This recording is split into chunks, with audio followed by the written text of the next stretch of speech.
박시백의 고려사 이번 시간에는 삼안의 통일에 대해서 이야기해 보겠습니다. 자, 견훤의 사위인 박영규가 비밀리에 왕건 쪽에 메시지를 전하는데요. 왕건이 거병을 하면 자기가 행동하겠다. 자, 이 소식을 들은 왕건과 견훤의 입장에서는 모두 이제 드디어 기회가 왔다 이렇게 생각했을 것 같아요. 바로 왕건이 이제 또 답장을 보내요. 여기에 대해서. 네. 그 답장의 내용을 보면 만일 그의 도움으로 우리 군사들이 막힘없이 승리하면 그대를 형으로 모시고 또 그 부인은 누님으로 받들어 후하게 모시겠다. 이런 이야기를 하거든요. 이 왕건의 좀 캐릭터가 드러나는 부분인데 왕건은 일단 좀 자신을 낮추면서 상대방에게 뭐 이렇게 확실하게 호감을 주는 뭐 이런 능력이 있었던 것 같아요. 그러니까 직책이나 벼슬도 주지만 그거보다 더해서 먼저 형님으로 모시겠다. 뭐 호칭 문제이지만 결과적으로 담겨 있는 것은 우리 쪽으로 붙으면 확실하게 안위라든가 또 이 지위까지도 보장하겠다. 이런 것을 이제 다짐을 받은 거죠. 그러니까 이제 박영규도 바로 이런 왕건의 고병에 동조를 하게 됐다라는 거.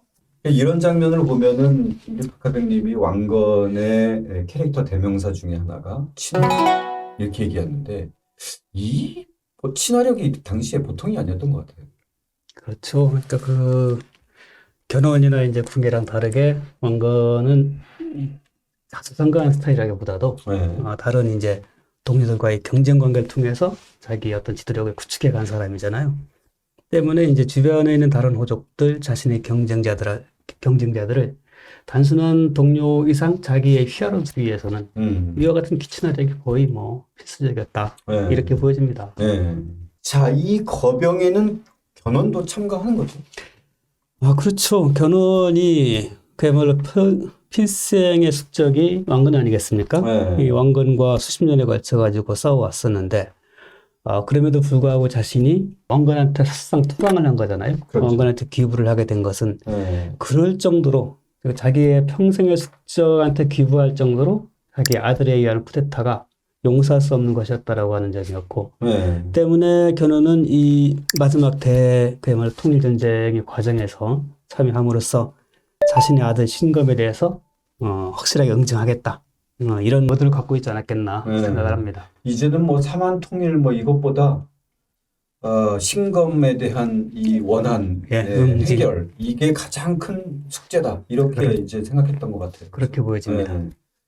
근데 여기서 이 당시의 거병의 규모를 보면 상당한데 당시 전세를 보면은 견훤도 넘어왔고 그 다음에 박영규의 내응의 어떤 메시지도 왔고 이런 거 보면 충분히 전세가 왕건 쪽에 왔다라고 생각을 할 수 있는데 의외로 생각보다 엄청난 규모의 거병을 합니다. 그렇죠. 어찌 본다면 이 싸움이 그동안 수십 년에 걸쳤던 그런 삼국 간의 내전, 네. 이것의 마지막 종집을 찍는 그와 같은 대회전이 될 게 뻔하잖아요. 근데 이제 당시 백제 입장에서는 아무리 견훤이 넘어갔다고 하더라도 여전히 그동안 왕건을 괴롭혀온 후백제 군이라고 하는 이러한 이제 막강한 세력이 이제 여전히 남아있는 조건이기 때문에 이 마지막 대회전을 그냥 허투루 볼 수는 없을 것 같아요.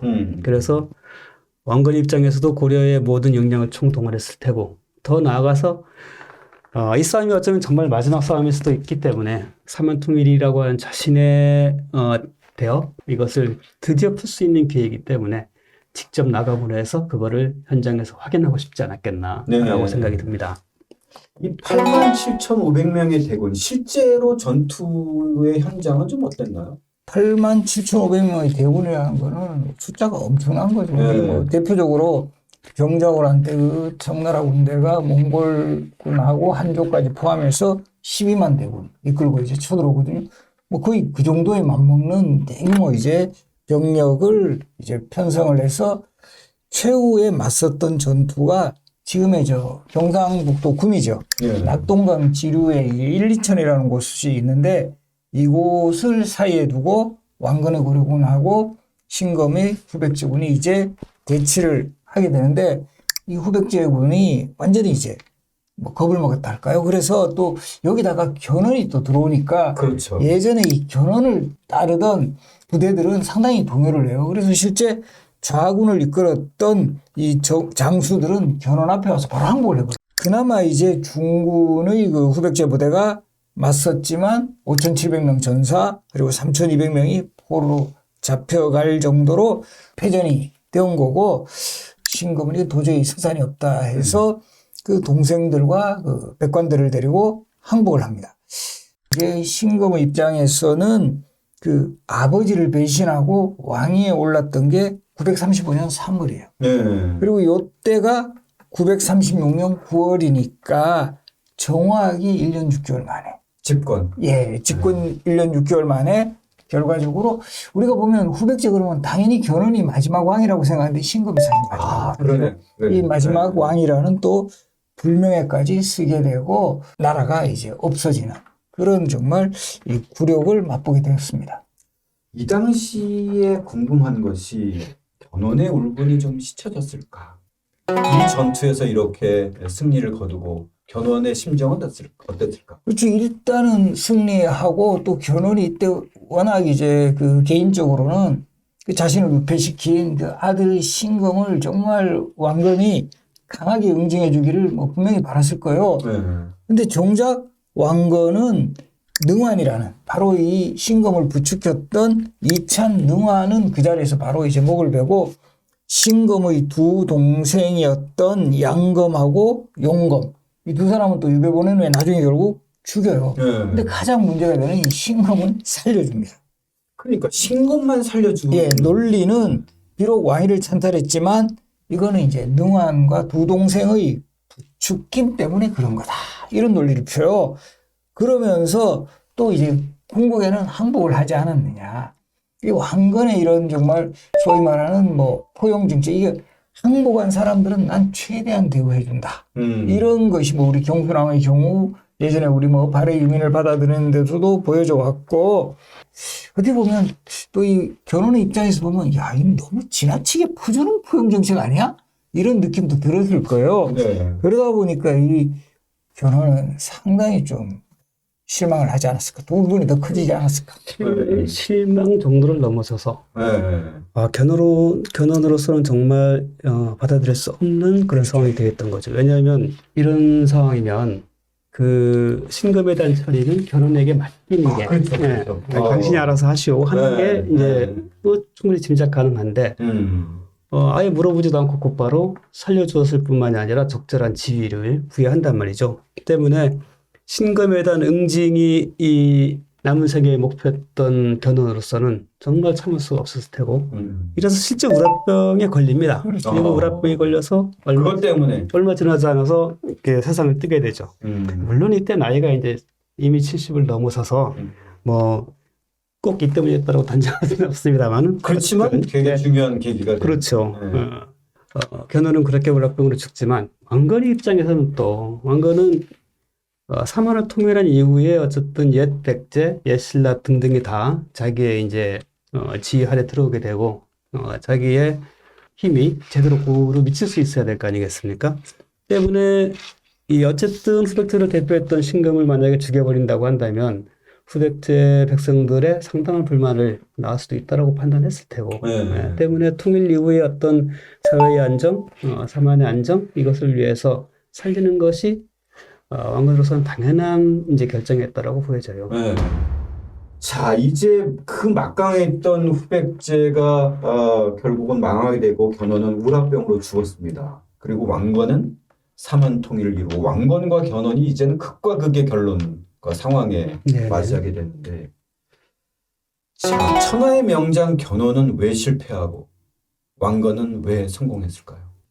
일단 우리가 이제 후삼국의 지도를 보면 네. 이 후고구려, 즉 고려는 평안도부터 시작해서 중부 일대를 두루 장악하고 있기 때문에 굉장히 영토가 넓고 그다음에 후백제는 이제 충청도 일부하고 호남 지방이 한정되기 때문에 네. 좀 되게 왜소해 보이잖아요. 네. 하지만 실제 당시에 이제 그 호남 일대라고 하는 것은 비옥한 곡창지대였고 또 인구 수도 만만치 않았을 거라고 생각이 들어요. 네. 이제 고려와 배만 호각지세를 이루면서 배를 이제 갖추게 될 수 있었고 또 옆에 있었던 신라를 제압할 수 있는 힘이 원천이었지 않나 생각을 합니다. 이렇듯 이제 힘에 있어서는 결코 견훤이 부족하지 않았는데 네. 결국엔 이제 왕건에게 왜 질 수밖에 없었나라고 했을 때 우선은 저는 이제 책에서 일관되게 쭉 얘기했습니다만 당시 이제 사만통일이라는 어떤 그 시대적 요구 이 요구에 비춰본다고 할 때 고려와 백제는 그야말로 이제 팽팽한 세력균형의 관계였단 말이죠. 네. 때문에 제3자 비록 굉장히 이제 쪼그라들어서 힘이 없다라고 하더라도 이 신라의 존재라는 게 그냥 무시할 수 있는 것은 그렇죠. 아니었다. 네, 그 정통성과 함께. 네네. 더 나아가서 일대에 이제 군사력까지 지배하고 있지 못한다 하더라도 신라의 신민으로 살았던 수많은 백성들의 마음이라는 게 있단 말이죠. 그렇죠. 예, 이 신라인으로서의 어떤 네네네. 이 민심을 얻는 게 굉장히 중요하지 않았나라고 생각이 드는데 견훤은 이것을 이렇게 그다지 중시하지 않았던 것 같아요. 어쨌든 힘에 의해서 제압되면 그만이다라는 생각을 가졌던 것 같고 반면에 왕건은 일관되게 신라에 대해서 우호적인 제스처를 취하면서 그리고 백제가 이제 신라를 공격해 들어오면 응원군을 보낸다든가 하면서 신라인들의 마음을 쭉 얻었다라는 것이죠. 그렇기 때문에 막바지에 이제 세력 균형이 계속 이제 유지되다가 조금 고려를 기운다라고 하는 느낌이 들자 일대에 있던 신라의 소속의 성주들이 대거 이제 고려로 기부를 한다든가 고려에게 더 힘이 실리게 한, 즉 왕건에게 더 힘이 실리게 한 중요한 요인이 있지 않았나 이렇게 생각이 들고 또 한 가지는 아무리 이런 이제 시대적 흐름을 읽지 못했다 치더라도 여전히 이때까지는 팽팽한 힘을 보여줘 왔었는데 결국 무너진 것은 아들의 쿠데타였지 않습니까? 굉장히 허망한 네네네. 거예요. 견훤의 입장에서. 자기가 모든 걸 다 잃었고 그 자식들이 자기 말 한마디만 내 아버님하고 따라야 할 존재인데 그래서 그 중에서 제일 자기가 이뻐했던 넷째 아들을 이제 후계로 딱 세우니까 나머지 이제 장남을 비롯한 나머지 아들들이 불만을 품었고 이것이 결국 쿠데타로 나타났다는 거죠. 왕건은 이제 궁예나 이제 견훤과 달리 그 궁예의 휘하로 들어가서 2인자로 성장하고 궁극에는 이제 궁예를 몰아내고 1인자가 된 사람이란 말이죠. 이 궁예를 몰아낼 수 있었던 힘의 원천 이것은 바로 자기 동료들의 지지가 있었기 때문에 가능한 겁니다. 네. 그 지지를 어떻게 이끌어냈느냐 끝없이 연합하고 후대하고 이러면서 자기 편으로 만드는 즉 주변을 자기의 경쟁자들을 자기의 세력으로 만드는 그런 리더십이 왕건에게 있었던 것이고 요즘으로 하면 이제 연대력과 네트워크 그렇죠. 이런 능력이 뛰어났던 거죠. 그렇죠. 네. 또 한 가지 이제 견훤과 정반대로 바로 이렇게 그 어떤 시대의 흐름을 읽는 눈, 민심을 바라보는 눈 이것이 이제 좀 빼어났지 않았나. 더군다나 아무래도 호족 출신이다 보니까 당시에 이제 뭐 중국의 여러 서적들을 접하면서 이 공부도 상당히 많이 했다라고 하는 것이 이후에 여러 가지 이제 발언이나 이런 것에서 많이 보여집니다. 이렇듯 학식도 있고 뭐 덕망도 있고 또 이 친화력으로 대표되는 통치술도 있고 이런 것들이 이게 견훤과의 쟁패에서 어쨌든 결정적인 승리를 가져오게 한 원인이었던 것 같아요. 결국은 군사력에 의존해서 힘에 의한 통치를 하려고 했던 견훤과 이 친화력과 연대력의 기초에서 민심을 얻었던 이 왕건의 극과 극의 운명의 차이가 후삼국 시대를 마감하는 그런 상황을 만들어낸 것 같습니다. 드디어 삼한통일의 시대가 열렸습니다. 태조 왕건이 이 통일 고려의 역사를 과연 어떻게 펼쳐나갈지 다음 시간에 이야기 이어가겠습니다.